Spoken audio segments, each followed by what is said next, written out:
إن الاحتفال بيوم الاستقلال والابتهاج بيوم التحرير أمر طبيعي وعرف وطني، غير أننا لاحظنا في آخر ذكرى مرت منذ أيام بنا ما حز في نفوسنا وما كدر أجواء هذه المناسبة العزيزة علينا، وهو بدء انتشار ظاهرة غريبة على بلادنا ولا علاقة لها بفرحتنا، بل هي مظهر من مظاهر الفوضى والانفلات والخروج على محاسن التقاليد والعادات. هذه الظاهرة هي ظاهرة التراشق بالمياه المعبأة بالبالونات أو المنطلقة من المسدسات التي يرشق بها المارة بالطرقات أو من هم داخل السيارات. إنها ظاهرة من أسوأ الظواهر ومظهر من أقبح المظاهر، فهو يسيء لمن توجه إليه، إيذاء لمن توجه إليه، واعتداء عليه. كنا يا عباد الله وما زلنا نستهجن ذلك الفعل الأخرق والسلوك الأحمق الذي يمارسه الإسبان في احتفالاتهم ويسيئون به لأنفسهم وبلدهم عبر التراشق بالطماطم فيما بينهم، فإذا هي تتلطخ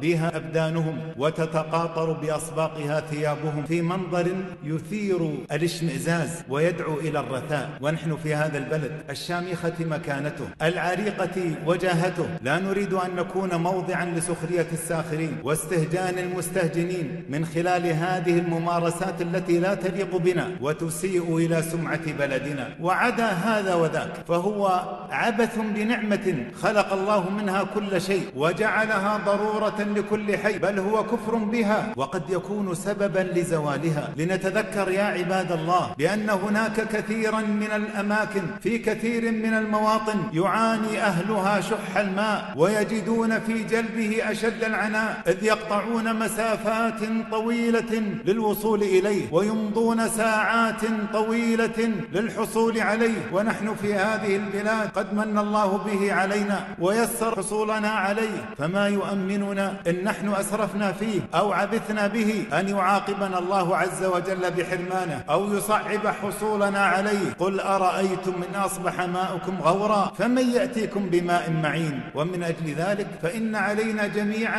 أن نتداعى إلى إنكار هذا العمل المشين والنهي عنه حتى لا يكون سلوكا دائما نعاني منه، كلا من موقعه ومكانه وحسب قدرته وإمكانه. فتبادر الجهات الرقابية والمسؤولة إلى سن التشريعات المانعة منه والمعاقبة عليه، ويبادر الآباء والمعلمون والخطباء والمرشدون والكتاب والإعلاميون عبر وسائل الإعلام المتعددة ومواقع التواصل المختلفة إلى بيان إسفافه والتوعية بانحرافه وإنكاره والدعوة إلى التنزه منه والترفع عنه، فهذا عمل لا يليق بالأسوياء ويتنافى مع الخلق والحياة.